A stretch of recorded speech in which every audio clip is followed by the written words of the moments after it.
Hi friends, అందరికీ నమస్కారం. So ఈరోజు టాపిక్ వచ్చేసి మాన్యువల్ టెస్టింగ్కి సంబంధించి డ్రాబ్యాక్స్ ఏంటి అనే దాని గురించి మనం డిస్కస్ చేద్దాము.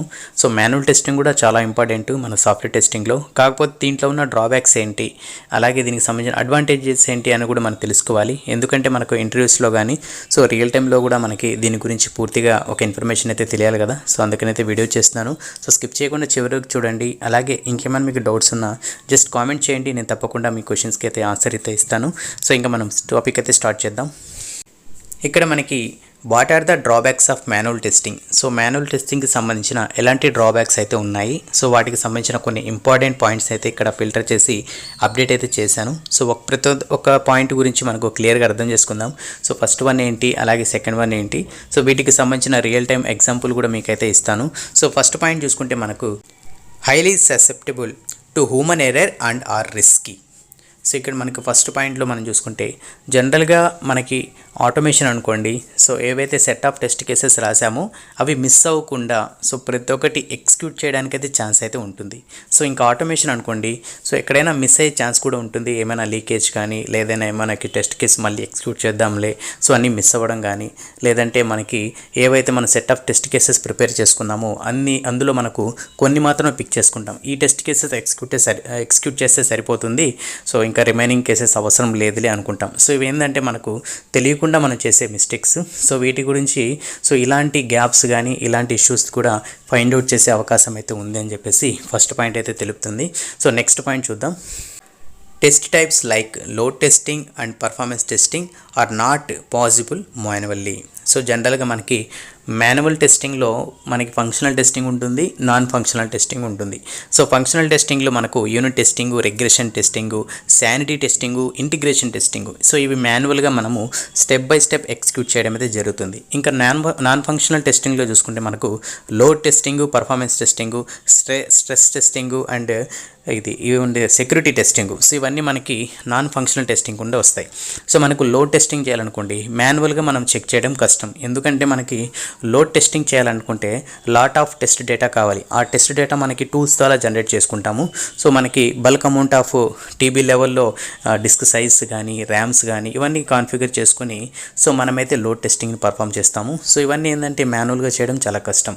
సో ఎప్పుడైతే మనకు టెస్ట్ డేటా ఇవన్నీ ఉన్నాయనుకోండి, ఆటోమేషన్ ద్వారా మనకు ఎగ్జాక్ట్గా దీని యొక్క డేటా కంపేర్ చేయడము, సో డేటా మిస్ మ్యాచ్ అయిందా, డేటా ఏమైనా రిడ్యూస్ అయిందా, కంప్రెస్ అయిందా, ఇవన్నీ మనకి ఆటోమేషన్ ద్వారా మనము గెట్ చేసుకోవచ్చు. ఈ కేసెస్ని ఈజీగా ఎగ్జిక్యూట్ చేయడానికి కూడా అవకాశం అయితే ఉంటుంది. ఇంకా పర్ఫార్మెన్స్ టెస్టింగ్ కూడా సేమ్, మనకి ర్యామ్, సిపియు సైకిల్ కానీ ఎలా ఉంది, అలాగే మనకు ఏ విధంగా పర్ఫామ్ చేస్తుంది, అప్లికేషన్ యొక్క బిహేవియర్ ఎంత ఉంది, సో ఎంత టైంలో మనకి అప్లికేషన్ లోడ్ అవుతుంది, సో ఇవన్నీ మనకు ఈ పర్ఫార్మెన్స్ టెస్టింగ్లో ఇవన్నీ ఒక part of important things. So వీటిని మనం మాన్యువల్గా చెక్ చేయడం చాలా కష్టం. సో మామూలుగా మనకి టీం లేదనుకోండి, ఆటోమేషన్ టీం లేదు, సో ఒక స్మాల్ అప్లికేషన్, సో దీనికి సంబంధించిన కంపాటబిలిటీ మనకి ఈజీగా తెలుసు. సో ఎంత ర్యామ్ సపోర్ట్ చేస్తున్నాము, సో ఎన్ని సిపియు సైకిల్ కావాలి, అలాగే ఎలాంటి ఓఎస్ వర్షన్ సపోర్ట్ చేస్తున్నాము అని మనకు తెలిసింది అనుకోండి.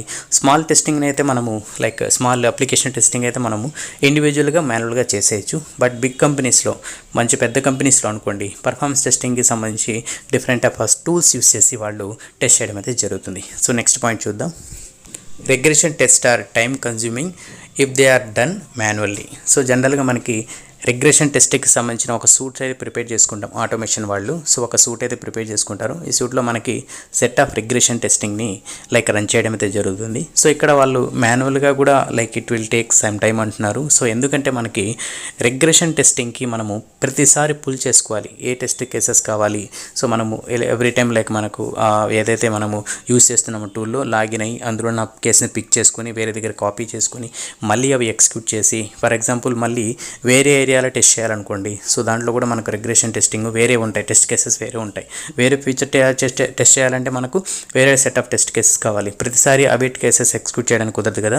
సో అందుకని మనకు ఎంటైర్ సో మనకు అప్లికేషన్ సంబంధించి ఎక్కడైతే బ్రేక్ అయ్యే ఛాన్స్ అయితే ఉందో, సో ఆ టెస్ట్ కేస్ని సెట్ ఆఫ్ టెస్ట్ కేస్ని తీసుకొని సో వాటికి రిగ్రెషన్ కింద మనము ఆటోమేషన్ అయితే చేసేస్తే ప్రతిసారి అది రన్ చేస్తే సరిపోతుంది. సో దీనివల్ల మనకు టైం అనేది కన్జ్యూమ్ తక్కువ అవుతుంది. అలాగే మనకు రిసోర్స్ కూడా ఎక్కువ మంది అవసరం లేదు. జస్ట్ ఆటోమేషన్ ద్వారా ఆటోమేటిక్గా రన్ అయ్యి మనకు రిపోర్ట్ అయితే జనరేట్ చేయడం అయితే జరుగుతుంది. సో అందుకని మనకు ఈ పాయింట్ అయితే హైలైట్ చేయడం అయితే జరిగింది. Next, scope of manual testing is a very limited when compared to automation testing. So జనరల్గా మనకు manual testing 1 years 2 years 3 years 4 years అనుకోండి, పర్లేదు. అంటే 4 years వరకు మీరు నేర్చుకోవడానికి 1 year పడుతుంది. 2 yearsలో మనకి లైక్ మంచి ఒక గ్రిప్ రావడానికి 2-3 years పడుతుంది. సో 4 years 5 years వరకు ఓకే, మేనేజబుల్ చేసేయచ్చు.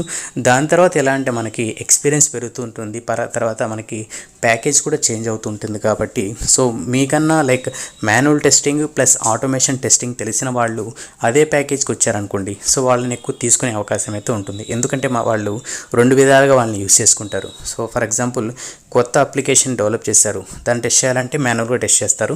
నెక్స్ట్ ఫ్యూ మంత్స్ తర్వాత దాన్ని ఆటోమేట్ చేయడం అయితే జరుగుతుంది.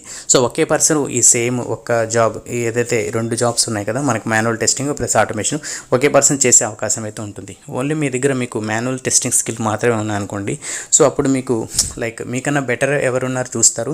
లేదంటే ఇంకా based on the like budget, అదే కాకుండా ప్రాజెక్ట్ బట్టి వాళ్ళైతే డిసైడ్ చేయడం అయితే జరుగుతుంది. సో జనరల్గా మాన్యువల్ టెస్టింగ్ చేసే వాళ్ళకి నా సైడ్ నుంచి సజెషన్ ఏంటంటే, మాన్యువల్ టెస్టింగ్ ప్లస్ డేటాబేస్ గురించి కూడా నేర్చుకోండి. సీక్వెల్ కానీ అలాగే అరాకల్ డేటాబేస్ గురించి నేర్చుకోండి. నెక్స్ట్, వర్చువలైజేషన్లో ఏంటి, మనకు హోస్ట్ అంటే ఏంటి, VMs ఏ విధంగా క్రియేట్ చేస్తారు, మనకు డిస్క్ ఏ విధంగా యాడ్ చేస్తారు, OS ఏ విధంగా ఇన్స్టాల్ చేస్తారు, సో క్లోన్ అంటే ఏంటి, సో ఇలాంటి డిఫరెంట్ టెంప్లెట్ అంటే ఏంటి, బేసిక్ వీటి గురించి లైక్ ESX అప్గ్రేడ్ చేయడము, OS ఇన్స్టాల్ చేయడము, ఇవన్నీ బేసిక్ కాన్ఫిగరేషన్ నేర్చుకున్నా కూడా మీకు మంచి ఆపర్చునిటీస్ అయితే వస్తాయి. మాన్యువల్ టెస్టింగ్ కాన్ఫిగరేషన్ ప్రకారం మీకు మంచి ఆపర్చునిటీ కూడా వచ్చేస్తాయి మంచిగా పెద్ద కంపెనీస్లో కూడా.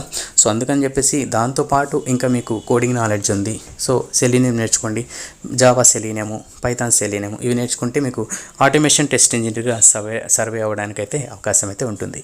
నెక్స్ట్ పాయింట్ చూద్దాం. Not suitable in very large organizations and time bounded projects. So జనరల్గా మనకి పెద్ద ఆర్గనైజేషన్స్ ఏవైతే ఉన్నాయో కంపల్సరీగా మీకు ఇంటర్వ్యూలో కూడా ఫేస్ చేసేటప్పుడే వాళ్ళు ఆటోమేషన్ వచ్చా లేదా అని చెప్తారు.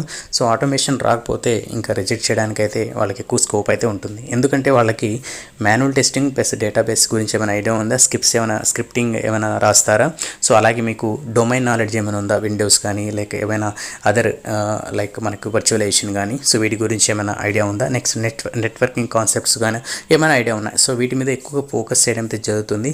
జస్ట్ మాన్యువల్ స్కిల్స్తో మనం వెళ్ళామనుకోండి 1-2 yearsకి అయితే తీసుకుంటారు. నెక్స్ట్ కంపల్సరీగా మన నుంచి వాళ్ళైతే ఎక్స్పెక్ట్ చేయడం జరుగుతుంది. కాబట్టి మనకు పెద్ద ఆర్గనైజేషన్స్ ఏవైతే ఉంటాయో, బిగ్ కంపెనీస్ ఏవైతే ఉంటాయో వాళ్ళకి ప్రాజెక్ట్స్ కూడా మంచి లైక్ మంచి క్లయింట్స్తో ఎక్కువగా హైలీ బడ్జెట్ అలొకేట్ చేసి వాళ్ళైతే సెలెక్ట్ చేస్తారు. కాబట్టి వాళ్ళైతే మన నుంచి కంపల్సరీగా ఆటోమేషన్ అలాగే ఇలాంటి స్కిల్స్ని అయితే వాళ్ళు ఎక్స్పెక్ట్ చేయడం అయితే జరుగుతుంది. కాబట్టి ఒకసారి అందులో ఎంటర్ అయినా కూడా మనము సర్వే అవ్వడానికి కంపల్సరీగా ఈ స్కిల్స్ని మెల్లగా అయితే నేర్చుకోవాలి. The cost adds up, so it is more expensive to test manually in the long run. So ఇక్కడ మనం చూసుకుంటే ఏదైనా ఒక ప్రాజెక్ట్లో మాన్యువల్ టెస్ట్ ఇంజనీర్స్ 3 members ఉండొచ్చు, 2 members ఉండొచ్చు, లేదా 1 employee సింగిల్ ఎంప్లాయీ కూడా ఉండొచ్చు. So based on the project application, so మనకు రిసోర్స్ బట్టి సో ఎంత వర్క్ ఉంది, ఎంత ఎస్టిమేషన్ ఉంది, ఎంత టైం ఉంది బేస్ చేసుకుని వాళ్ళైతే అసైన్ చేయడం అయితే జరుగుతుంది. సో ఇక్కడ మనకి చూసుకున్నాను అనుకోండి, సో ఆటోమేషన్కి మాన్యువల్కి ఇక్కడ చూసుకుంటే మాన్యువల్ వర్క్ చేయాలంటే కంపల్సరీగా ఎంప్లాయీ ఉండాలి. సో ఎందుకంటే మనకి స్టెప్ బై స్టెప్ ఒక్కొక్క టెస్ట్ కేస్ని ఎగ్జిక్యూట్ చేసుకుంటూ ఆ ఎంటైర్ డే అంటే 8 hours వర్క్ చేసి ఫైనల్గా వాళ్ళైతే రిజల్ట్స్ ఇవ్వడం అయితే జరుగుతుంది. ఫర్ ఎగ్జాంపుల్, ఆ ఎంప్లాయీ లీవ్లో ఉన్నారనుకోండి, ఆ కేసు అన్నీ ఇంకా పెండింగ్ పడిపోయినట్టే కదా, సో చేయడానికైతే స్కోప్ ఉండదు. సో అదే మనం ఆటోమేట్ చేసేసి ఉంటే జస్ట్ వేరే వాళ్ళకి ఎవరికైనా గైడ్ చేస్తున్నా, లేదంటే మీ సీనియర్ కానీ మీ సుపీరియర్ కానీ మీ టీమ్ లీడ్ ఉన్నా కానీ, సో జస్ట్ వాళ్ళు రన్ చేయడం అయితే మాన్యువల్గా జస్ట్ లాగిన్ అయ్యి మనకు జెంకిన్ జాబ్స్ పెట్టేసి పైప్ లైన్స్ ఏమైనా క్రియేట్ చేసినా జస్ట్ తను ట్రిగ్గర్ చేస్తారు. ఆటోమేటిక్గా రన్ అయ్యి మనకి అవుట్పుట్ ఫైల్ అయితే ఇవ్వడం అయితే జరుగుతుంది. అది కాకుండా ఎక్కువ టైం కూడా తీసుకోదు. సో మాన్యువల్గా మనం ఎంత ఎఫర్ట్ పెడతామో అంత ఎఫర్ట్ అయితే తీసుకోదు. ఎందుకంటే మనకు స్టెప్ బై స్టెప్ ఒక్కొక్క కేసెస్ని ఎగ్జిక్యూట్ చేసుకుంటూ ఫైనల్గా మనకి అవుట్పుట్ అయితే వచ్చేస్తుంది. సో ఈ విధంగా మనకు ఆటోమేషన్ ద్వారా ఇలాంటి అడ్వాంటేజెస్ అయితే ఉన్నాయి. ఎందుకంటే మనకు డెడికేటెడ్ రిసోర్స్ అవసరం లేదు. ఒకసారి డెవలప్ చేసి పెట్టేసామనుకోండి, ఎవరు రన్ చేసినా మనకి అదే అవుట్పుట్ అయితే వస్తుంది. కాబట్టి సో ఈ విధంగా ఇలాంటి అడ్వాంటేజెస్ ఉన్నాయి. సో జనరల్గా నా సజెషన్స్ ఏంటంటే, సో సో మనం ఏదైనా ఆర్గనైజేషన్ సెలెక్ట్ అయ్యాము, ఏదో స్టార్టప్ కానీ, సో మీడియం లెవెల్లో ఉన్న, లేదంటే మంచి బిగ్ కంపెనీ లైక్ ఎంఎన్సి ఇలాంటి కంపెనీస్ సెలెక్ట్ అయినా కూడా మనం కంపల్సరీగా మన మాన్యువల్ టెస్టింగ్తో పాటు ఆటోమేషన్ కూడా నేర్చుకుంటే మనకి ఎక్కువ స్కోప్ అయితే ఉంటుంది. సో ఎందుకంటే మనకి ఇప్పుడున్న జనరేషన్లో జాబ్స్ అనేది కొంచెం టైట్గా అయితే ఉన్నాయి కరోనా తర్వాత. సో ఇప్పుడైతే ప్రజెంట్ ఇంటర్వ్యూస్లో మనకు ఎలాంటి స్కిల్స్ అయితే ఉన్నాయి, ఎలాంటి ఎక్స్పీరియన్స్ అయితే ఉంది అనేది చూస్తున్నారు. సో మనకి డెడికేటెడ్గా నేను ఒక లాంగ్వేజ్ నేర్చుకున్నాను, అందులోనే వర్క్ చేస్తానంటే కుదరదు. ఎందుకంటే ప్రాజెక్ట్స్ అనేటివి వేరే లాంగ్వేజెస్ కూడా ఇవ్వడం అయితే జరుగుతుంది. అక్కడ మళ్ళీ నేర్చుకుని మళ్ళీ వర్క్ చేయాలి. అంటే మనకి లెర్నింగ్ అనేది చాలా ఇంపార్టెంట్. డైలీ బేసిస్గా లెర్న్ అవ్వాలి, ఆ స్కిల్ కూడా ఉండాలి. సో అలాగే ఏదైనా వర్క్ వచ్చినా కూడా దాన్ని అర్థం చేసుకునేటట్టు క్యాపబిలిటీ కూడా మనం తెచ్చుకోవాలి. అంతేగాని నాకు రాదు, ఆ టెక్నాలజీ మీద నేను వర్క్ చేయలేదు అని కాకుండా, ఎందుకంటే ఇండస్ట్రీలో ఇవన్నీ కామను. సో కాబట్టి మీ సీనియర్స్ నుంచి మనం నేర్చుకోవాలి, అలాగే ఇండివిజువల్గా నేర్చుకునే క్యాపబిలిటీ కూడా ఉండాలి. సో ఈ విధంగా మీరు ఎప్పుడైతే మీరు మోటివేట్ చేసుకుంటారో సో మంచి ఆపర్చునిటీస్ వస్తాయి, అలాగే మీకు సర్వే అవ్వడానికి కూడా ఎక్కువ ఛాన్స్ అయితే ఉంటుంది. సో ఇప్పుడు ఏంటంటే మనకు ఆటోమేషన్లో సెలీనియం నేర్చుకోండి, జావా బేసిక్స్ నేర్చుకున్నా, సో పైథాన్ నేర్చుకున్నా కూడా సర్వే అయిపోవచ్చు. దాని తర్వాత మీరు డేటాబేస్ గురించి కొంచెం నేర్చుకోండి. సో నా సైడ్ నుంచి నేను ఇచ్చే సజెషన్ అది. సో ఈ వీడియో నచ్చినట్టయితే జస్ట్ లైక్ చేయండి. సో ఇంకేమైనా డౌట్స్ ఉంటే కామెంట్ చేయండి. తప్పకుండా మన ఛానల్ సబ్స్క్రైబ్ చేయండి. నెక్స్ట్ వీడియోలో వేరే టాపిక్తో మళ్ళీ కలుద్దాం. అంతవరకు keep smiling, have a nice day.